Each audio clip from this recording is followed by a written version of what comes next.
Hello everyone, welcome back to Coasters of the Thrills here, as we are here back again at Busch Gardens Tampa for another great visit that's going to come by here. And before we go in the park, they are doing the beer fest stuff, as you can see that they are doing over here, which will be going around the park, which we might get a sample for today. But it is great to be here, and there's going to be a little bit of a crowd to get in here just because it is around the spring break season here at the park. So we'll go inside the park, show you all the things you need to know about the spring break and all what to expect when you come in here to the parks, especially Busch Gardens Tampa, and just all the parks all around here just in general. So without further ado, let's get into today's visit here for Busch Gardens Tampa. Alright, we have made inside the park officially here, and you can see the Busch Gardens Food and Wine Festival that's currently going on here from March 6th through May 10th, which is one of the events here. And park hours are from 10 a.m. till 10 p.m. So there's a huge hours here just because, you know, it is spring break around here, and that's very expected around the park here. But I guess the first stop we're going to do is go over to Montu, because our Gwazi is a little bit of a wait right now because of how it is over there. But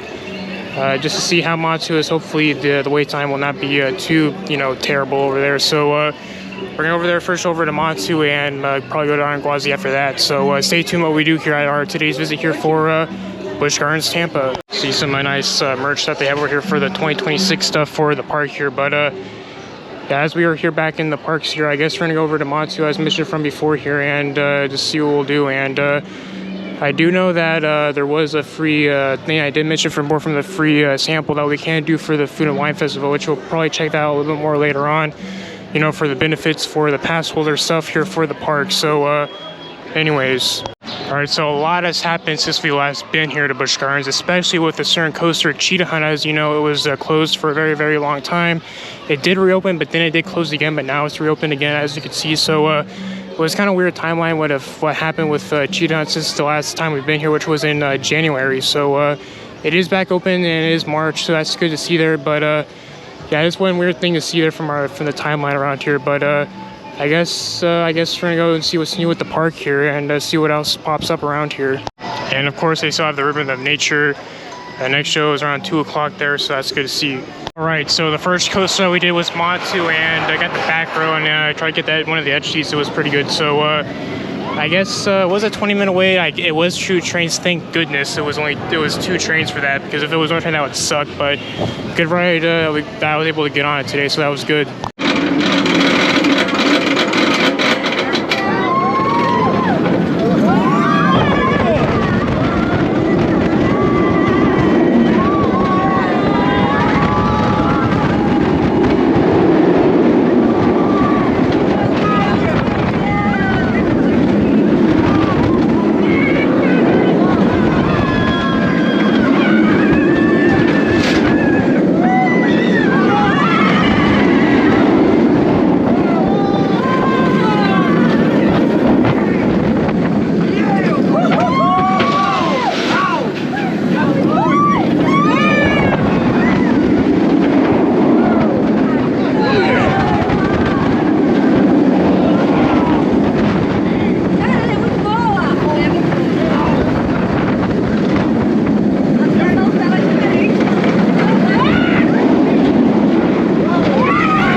So they're kind of crazy how they are already advertising for Howl-O-Scream September 4th through November 2nd for this year's Howl-O-Scream. They already have a tent there, so interesting how that's already getting advertised there. But yeah, it's pretty crazy. It's March and they're already talking about that, but that's just how it is. All right, so we're actually on the Sky Ride today, and we're going to show you some stuff that they've been doing around the park here on the Sky Ride over here. And as you can see, some of the stuff right over here, they have the area that they're going to do the new exhibit for the hyena area that they're going to be doing over there.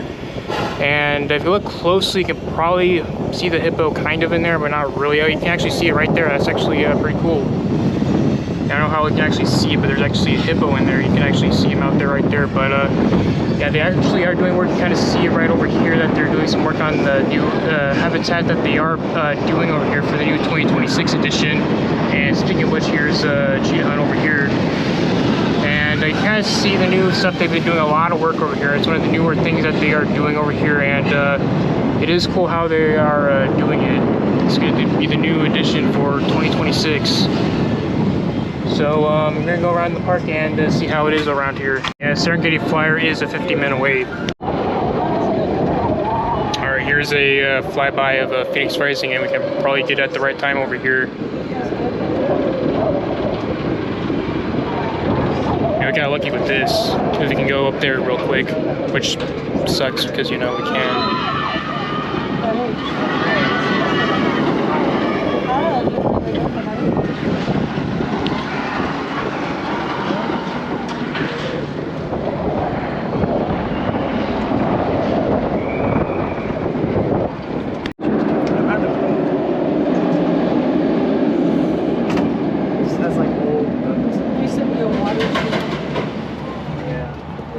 Alright, so a little bit of an update from the last time we've been here. They actually added the water back over here for Shikara, and it's actually back open over here, which is good to see here that it is back open, as you can see. So that is good that it is back open, and I mean, because last time we were here it was closed because of the refurbishment that they were doing, but it is back open again, so that is good to see.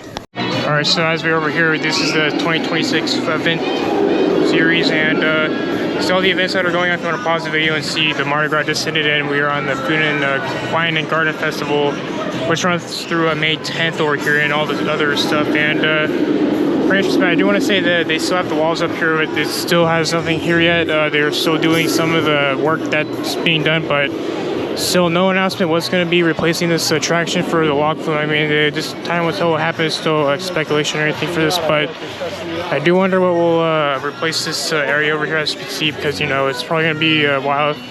Because for one, maybe around some point they could see permits that could be coming in this area, but I'm not too sure what will happen. But pretty interesting what will happen in this area.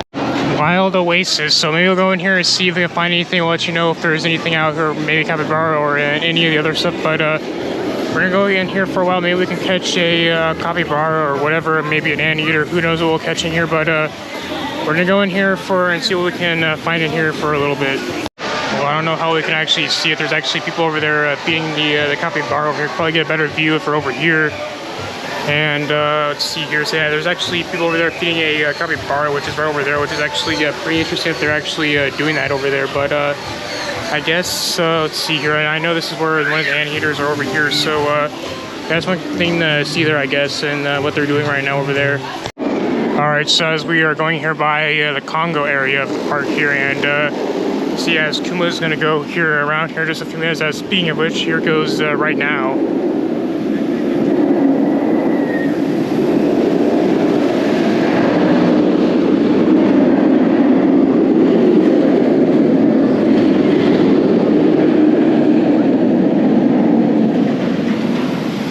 But let's see over here. So as we go over here for the Congo River Rapids, and let's see here. So I know a certain, oh man, it's getting wet over here, but I know a certain person wants me to ride this badly over here. So as we go over here and see how it is, well, look at that huge, gigantic line over here. Man, that is just terrible over here. I don't know, man. I don't know. I would, you know, I was actually willing to do it over here, but look at that line there.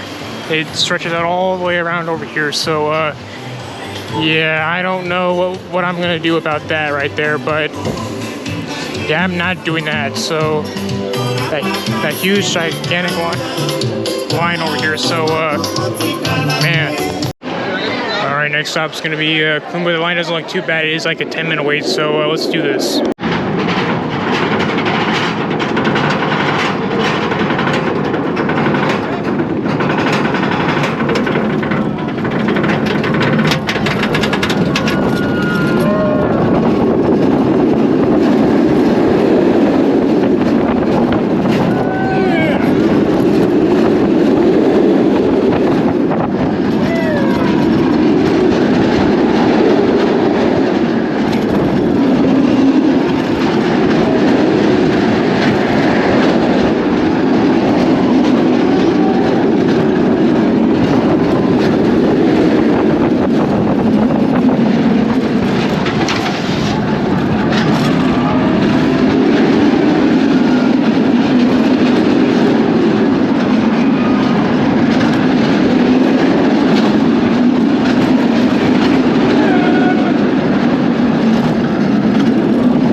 so we just did Kumba there, and yeah, it kind of broke down a little bit, but you know, I decided to wait there. And interesting enough, there was actually something that did happen to me when I was in the line for Kumba. So apparently, one of those, let's say those you know, those weird worm type of things that are like fuzzy or like kind of like, I guess you could say poisonous. Well, bad enough, one of them was around there in the line and one of them tried to crawl up on me and tried to attack me there, but yeah, that did not go well, and I'm fine, but you know, that's just kind of weird how that happened there. But yeah, that was not fun to deal with there. So I guess we're gonna go around here and hopefully see what else we could do and show you some more updates around the park as well. Alright, so as we heard by Phoenix Rising is a 40-minute wait, so yeah, probably going to skip that for today here and probably going to go see some of the other stuff. I do know that there is something interesting that is going on with Falcon's Fury, which we will show you in just a few minutes. Alright, so one thing I do want to showcase, they actually dismantled the whole entire seats, and yeah, it's interesting how this is actually just here for Falcon's Fury, how they took out all the seats, and yeah, it's not going to be opening anytime soon.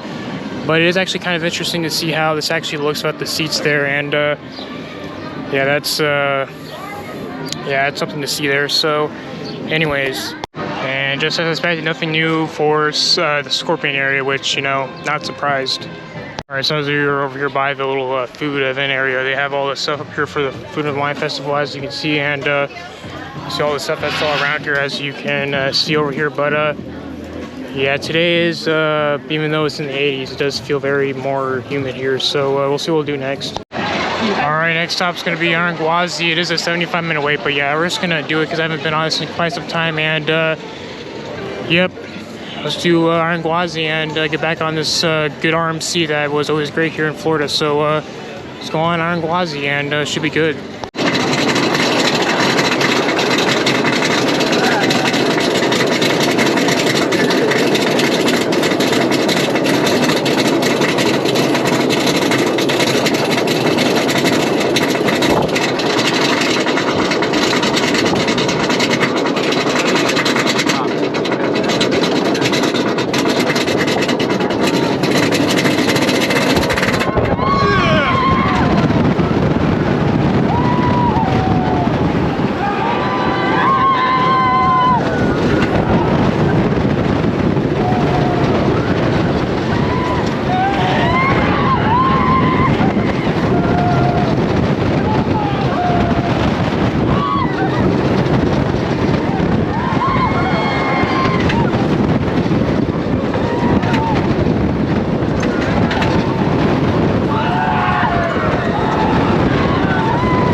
Alright, so we just did Gwazi, and it was actually got the back row, as you can tell in the video there, and it was flying faster the whole thing, and yeah, it was a pretty warmed up, but you know, it's just how it is with that coaster there, and it depends on the weather, of course. But anyways, oh yeah, and one thing I forgot to say, it is on one train operations right now. That's why the line is way longer than it is, which doesn't make any sense. What's going on with that to make it a one train operation there? Just doesn't make any sense. But what do I know? I just don't understand why it's only one train. But the thing I do think, it was fast, but this one train operation on technically a spring break, you know, it just doesn't make any sense at all what's going on with this attraction over here for Gwazi. But yeah, it's kind of weird how that is, because, you know, I mean, it is a 75-minute wait, and yeah, that is very, very accurate of that wait that I had to wait there for just to ride the Gwazi there. So yeah, it's unfortunate how it is around this parts, but you know, it's just kind of weird, but nothing you can do, of course. And of course, that stupid $4 locker thing. But anyways, well guys, that'll do it here at Busch Gardens Tampa for today's visit here for the vlogs here, and it was a good visit overall. A little bit of a quick, but you know, just did some good stuff, so not complaining there. So as I am exiting out of the area over here, it was a good place. It was a good visit to come here again. As much for I didn't come here since January, but till the next video that we do here for Coasters and Thrills all around here at the parks, and till then, I'm out.